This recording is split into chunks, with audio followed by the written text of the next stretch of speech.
Hello everyone, welcome to युक्ति professional classes. इस video में हम स्पेसिफिक रिलीफ एक्ट 1963 के आगे के प्रोविजंस देख रहे हैं। अगर आपने मेरे चैनल को सब्सक्राइब नहीं किया है तो मेरे चैनल को सब्सक्राइब, शेयर एंड लाइक जरूर करिए। चलिए हम स्टार्ट करते हैं। सेक्शन 15 वे व्यक्ति जिनके पक्ष में या विरुद्ध संविदा विनिर्देश प्रवर्तित की जा सकती है। तो इसके तहत सेक्शन 15 है कौन विनिर्देश पालन अभिप्राप्त कर सकता है। मतलब जो स्पेसिफिक परफॉर्मेंस के लिए कोर्ट में सूट फाइल कौन कर सकता है, कि अगर कोई सामने वाला पक्षकार संविदा पूरी नहीं कर रहा है तो कौन सूट फाइल करेगा। तो कौन सूट जो फाइल कर सकते हैं, किस किस के पास राइट है। उनमें से कोई भी पक्षकार द्वारा, मतलब संविदा के कोई से भी पक्षकार द्वारा ये सूट फाइल किए जा सकते हैं, या किसी भी पक्षकार के हित प्रतिनिधि या मालिक द्वारा। ठीक है, जो संविदा के अंतर्गत अगर कोई पक्षकार है तो उसने अगर कोई एजेंट उसका अपॉइंट कर रखा है, या खुद मालिक द्वारा उसका जो है वो, मतलब जो संविदा की थी एजेंट ने, है ना, तो वहां उसका मालिक सूट फाइल कर रहा है। ठीक है, तो वैसा अगर जहां, लेकिन इसमें प्रोविजो दिया है कि ऐसे पक्षकार की विद्वत, कौशल और शोधन क्षमता या कोई व्यक्तिगत गुण संविदा का तात्विक अंग हो। मतलब कोई ऐसी संविदा है जहाँ पे उसके पर्सनल स्किल ज्यादा इंपॉर्टेंट रखती है, उसका स्किल है, उसकी विद्वता जो है वो इंपॉर्टेंट रखती है, या जहाँ संविदा उपबंध करती हो कि उसका जो हित समुदेशित नहीं किया, मतलब उसका हित समुदेशित मतलब वो किसी और को नहीं दिया जाएगा, है ना। वहाँ संविदा में ही दे रखा है कि यही सूट फाइल करना है तो यही पर्सन सूट फाइल करेगा। वहां उसका हित प्रतिनिधि या उसका मालिक संविदा का विनिर्देश पालन कराने का हकदार न होगा। जहाँ पे बोल दिया गया है सीधा सा कि सूट यही पक्षकार करेंगे, इसके अलावा वो किसी और को ट्रांसफर असाइनमेंट नहीं कर सकते जब तक कि ऐसे पक्षकार ने संविदा के अपने भाग का विनिर्देश पालन पहले ही न कर दिया हो, या उसके हित प्रतिनिधि या उसके मालिक द्वारा किया गया उसका पालन दूसरे पक्षकार द्वारा पहले ही प्रतिग्रहित नहीं किया जा चुका हो। ठीक है, तो यहाँ पर जनरली हित प्रतिनिधि या एजेंट सूट फाइल कर सकते हैं, लेकिन अगर कॉन्ट्रैक्ट में ही बोल दिया है या फिर उनका कोई स्पेसिफिक उनकी स्किल पर डिपेंड था या ऐसे कम था उसमें वो चीज, फिर यहाँ पे वो सूट फाइल नहीं करेंगे। ठीक है, फिर सी क्लॉज है कि अगर कोई संविदा का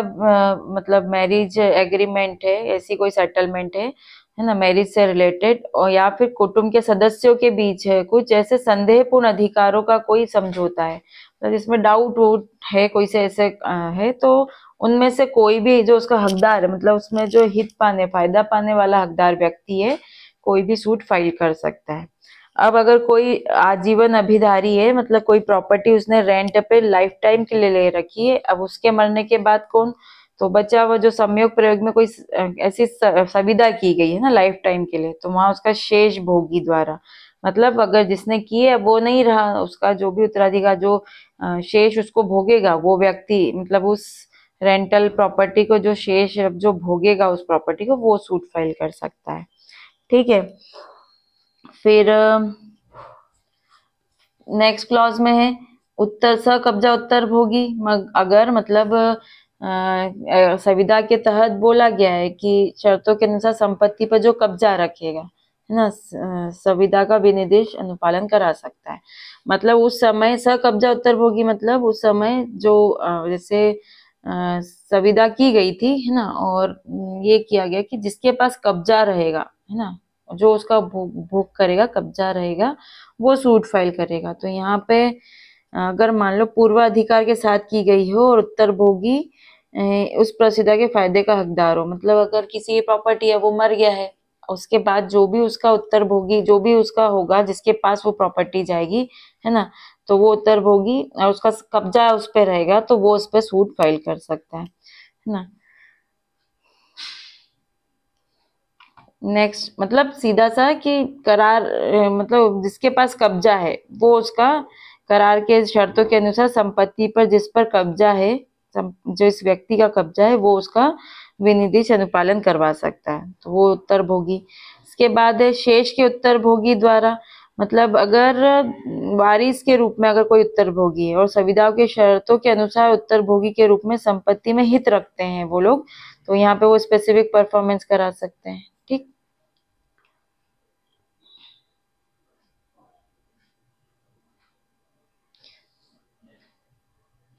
इसमें और इसमें अंतर ये है कि यहाँ पर करार के तहत ये बोला गया है कि मतलब किसी के पास, जिसके पास भी कब्जा होगा, भले ही है ना, किसी भी तरीके से उसके पास कब्जा गया हो और वो उसका उपयोग कर रहा है ना, उसका तो उसके पास उसको यूज करने का मतलब उत्तरभोगी उस प्रसुविधा के फायदे का, मतलब उस करार के तहत जो दिया गया था उसके फायदे का फायदा उठा सकता है, मतलब उसको फायदा मिल रहा है उस करार के तहत, तो ऐसा व्यक्ति जो सकब्जा उत्तरभोगी होगा वो। और शेष के उत्तरभोगी मतलब जो मरने के बाद किसी और को ट्रांसफर जैसे अपने आप हो रही है ना, तो शेष उत्तरभोगी, और वो अब उस करार के तहत फायदा प्राप्त करने के अधिकारी है, तो वो यहाँ पे सूट फाइल कर सकते हैं।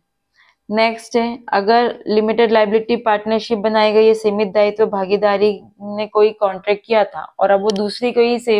एलएलपी में मर्ज हो जाती, समामेलित हो जाती, तो ऐसे समामेलित होने पर जो नई उत्पन्न होगी वो भी सूट फाइल कर सकती, मतलब जो पार्टी है तो सही, लेकिन अगर वो किसी में मर्ज हो गई दूसरी एलएलपी में तो वो भी कर सकती है। फिर कंपनी ने अगर कोई संविदा की और वो दूसरी कंपनी में समामेलित हो गई, तो भी उससे जो नई कंपनी उद्भूत होगी, समामेलित कंपनी, वो सूट फाइल कर सकती है। और अगर कंपनी जैसे इनकॉर्पोरेट होने से, कंपनी बनाने से पहले जो प्रवर्तकों ने संविदाएं की थी, है ना, और उसको अब क्या हुआ, कंपनी बनने के बाद कंपनी ने उसको एक्सेप्ट कर लिया है ना, उसको उस कंपनी के प्रयोजन के लिए संविदा की थी उन्होंने, और संविदा के निगमन के निबंधों द्वारा समर्थित हो, मतलब जो उसके एमओए और एओ के द्वारा जो है निगम जो रेगुलेशन है उसके तहत वो समर्थित हो, तो वहां पर तब वो कंपनी मतलब बनाया, कॉन्ट्रैक्ट करा था प्रमोटर्स ने, लेकिन बाद में अब वो कंपनी उसके खिलाफ सूट फाइल कर सकती है ना। लेकिन क्या हुआ, कंपनी के संविदा को प्रतिग्रहित किया हो, मतलब रिजोल्यूशन पास करके अपनी कंपनी में उसको एक्सेप्ट कर लिया हो, है ना, तो और दूसरे पक्षकार को इसके बारे में प्रतिग्रहण को संशोधित कर दिया गया है कि उसकी बजाय अब हम ये देखेंगे, है ना, तो यहाँ पे वो सूट फाइल कर सकते हैं। ठीक है, तो सेक्शन 15 उन लोगों की लिस्ट बताता है जो सूट फाइल कर सकते हैं, जो स्पेसिफिक परफॉर्मेंस के लिए सूट ला सकते हैं। ठीक है, नेक्स्ट है अनुतोष व्यक्ति का व्यक्तिक वर्जन। अब यहाँ पे ये बोल दिया गया है कि ये व्यक्ति, इन व्यक्तियों के पक्ष में स्पेसिफिक परफॉर्मेंस नहीं कराया जाएगा। 14 ने क्या बोला था कि कुछ वो दे दिए 4 पॉइंट्स कि इनसे रिलेटेड अगर कोई सी भी संविदा होगी उसका इन्फोर्स नहीं कराया जाएगा। फिर 16 क्या बोलता है कि ये व्यक्तियों का बता रहा है कि इन व्यक्तियों के पक्ष में सूट फाइल नहीं किया जाएगा। कौन कौन से, कि जिसने सेक्शन 20 के तहत संविदा का प्रतिस्थापित पालन अभिप्राप्त कर लिया, तो ऐसे व्यक्ति स्पेसिफिक परफॉर्मेंस नहीं करवा सकते हैं। फिर ऐसा है कि जो वो कॉन्ट्रैक्ट के लिए जो अत्यावश्यक निबंधन है, मतलब जो आवश्यक उसकी कंडीशन है ना, और उस व्यक्ति को जिसको उसका पालन करना था, है ना, वो उसका पालन करने में असमर्थ हो गया, या फिर वो उसका अतिक्रमण करता है ना, या कपट करता है इसके द्वारा, जानबूझकर ऐसा काम करता है जो संविदा द्वारा स्थापित किए गए जो संबंध है, जो संविदा हमने इसलिए करी थी जिस रिलेशन को स्टेब्लिश करने के लिए, तो उस रिलेशन के साथ क्या विसंधवादी या ध्वंसक कार्य ऐसा करता है कार्य जिससे वो उसकी संविदा के लिए ध्वंसक हो। तो ऐसा अगर कोई व्यक्ति और स्पेसिफिक परफॉर्मेंस कराना चाह रहा है तो वो स्पेसिफिक परफॉर्मेंस नहीं करा सकता है, क्योंकि उसी ने ही अपने पार्ट का पालन नहीं कराया है ना, जो उसको पालन करना था, या उसने उसके डिफॉल्ट में है, वो खुद जो डिफॉल्ट में है वो सूट फाइल नहीं करा सकते हैं। सी पॉइंट बोलता है कि अगर कोई व्यक्ति साबित करने में असफल रहता है, अगर ऐसा व्यक्ति कि वो संविदा का पालन कराने में जो उसके अत्यावश्यक निबंधन है उनका पालन प्रतिवादी द्वारा मतलब मना नहीं किया हो, है ना, प्रतिवादी ने मना नहीं किया है और वो खुद जो वादी है उसकी पार्ट पे डिफॉल्ट में है और उसको प्रूफ करने में असफल रहता है कि वो उसका पालन जो जिसके द्वारा किया जाना जो जरूरी था उसने उसका पालन कर दिया है, या फिर पालन करने के लिए तैयार और रजामंद रहा हो, ये वो प्रूफ करने में अगर फेल हो जाता है तो यहाँ पे उसके स्पेसिफिक परफॉर्मेंस वो नहीं करा सकता है। ठीक है, क्लॉज सी के केस में ये बोला है कि अगर तैयार और रजामंद है तो ये कैसे साबित करेंगे, तो जो क्लॉज सी के तहत में जो बोला है कि वो साबित करने में विफल रहा है कि संविदा के आवश्यक निबंधन जो उसके द्वारा पालन किए जाने हैं का पालन उसने कर दिया है और पालन करने को तैयार और रजामंद रहा है, तो उन निबंधनों से भिन्न जिनका पालन अगर प्रतिवादी द्वारा मना नहीं किया है उसको फॉलो करने से ना, उसका पालन करने से, और उस दशा में मना नहीं किया है और उसको करना था और उस दशा में उसने नहीं किया है, तो वहां पे ये लगेगा, एप्लीकेबल होगा। तो यहाँ पर तैयार और रजामंद के लिए क्या बोला है, पर्टिकुलर इसकी कोई डेफिनेशन नहीं दी है, तो ये क्या कैसे डिसाइड होगा, ये तो इस जो तैयार का अर्थ है पालन करने की तैयारी और इच्छा, मतलब वो तैयारी कर रहा है उसको पालन करने के लिए। मतलब अगर उसने कोई प्रॉपर्टी खरीदनी है तो उसके लिए जो पैसा चाहिए, मान लो 1 करोड़ का घर खरीदना है, अभी उसके पास पैसा कहीं बैंक में दिख नहीं रहा, बैंक में दिख रहा है मतलब है उसके पास, तो कोई कुछ नहीं, ठीक है कर लेगा, लेकिन उसके बैंक में पैसा नहीं, कहीं अभी दिख नहीं रहा है, तो यहाँ तैयारी क्या कर रहा है, वो उसके पास एक और प्रॉपर्टी है, वो उसको बेच के पैसा लेना चाह रहा है ना, वो तैयारी कर रहा है उस प्रॉपर्टी को बेचने की। तो यहाँ शो हो रहा है कि वो तैयारी कर रहा है उस प्रॉपर्टी को, मतलब दूसरी जो सुविधा है उसको फुलफिल करने के लिए, वो इच्छुक है उसका। और रजामंद का अर्थ है कि कार्य करने की इच्छा समझा जाना चाहिए, मतलब अपने भाग का पालन करने की तैयारी और इच्छा की आवश्यकता वाद पत्र में किए गए अभिकथनों से और अन्य परिस्थितियों से पता लगाया जा सकता है। मतलब वो किस तरीके से क्या बोल रहा है, क्या परिस्थितियां दिख रही है आसपास, उससे लगाया जा सकता है। मान लो जैसे कोई वो संपत्ति क्रय करने के लिए अपनी किसी भूमि को बेचा उसने, तो जिससे वह उस संपत्ति को क्रय कर सके, या उसके बैंक खाते में इतना पर्याप्त धन है कि वो क्रय कर सकता है, तो ये चीज शो करती है कि वो तैयार और रजामंद था। ठीक, ये क्लॉज सी बोलता है। नेक्स्ट है धारा 17, किसी संपत्ति के बेचने या पट्टे पर देने की ऐसे व्यक्ति द्वारा संविदा जिसका उस पर कोई हक न हो विनिर्दिष्ट प्रवर्तनीय नहीं है। ठीक है, यहाँ पर अब वो व्यक्ति जिसके पास प्रॉपर हक नहीं है ना, प्रॉपर्टी को बेच रहा है, ठीक है, और बेच रहा है, अब इसका स्पेसिफिक परफॉर्मेंस कराना चाह रहा है, तो यहाँ उसके पक्ष में स्पेसिफिक परफॉर्मेंस नहीं होगा। ठीक है, तो किसी स्थावर संपत्ति के बेचने या पट्टे पर देने की सुविधा में ऐसे विक्रेता पट्टाकर्ता के पक्ष में विधि से प्रवर्तनीय नहीं कराई जा सकती, जहां उसको ये पता है कि उसका हक नहीं है उसे बेचने या पट्टे पर देने की सुविधा की है, और उसको पता है संपत्ति पर उसका राइट नहीं है, और फिर भी उसने बेचने की या पट्टे पर देने की सुविधा की है, या फिर उसके पास ये विश्वास था उसने जब सुविधा की कि संपत्ति पर इसका अच्छा हक है, यद्यपि जो विक्रय या पट्टे के पूरा करने के लिए पक्षकारों, हाँ मतलब उसको ये तो है कि मेरे पास अच्छा हक है, लेकिन जब उसका पालन कराना हो तब वो नियत समय में क्रेता या पट्टेदार को युक्ति शंका से रहित हक नहीं दे पाता है ना। उसको भरोसा तो है कि उसके पास अच्छा हक है, लेकिन वो जब देने की बारी आई तो वो प्रॉपर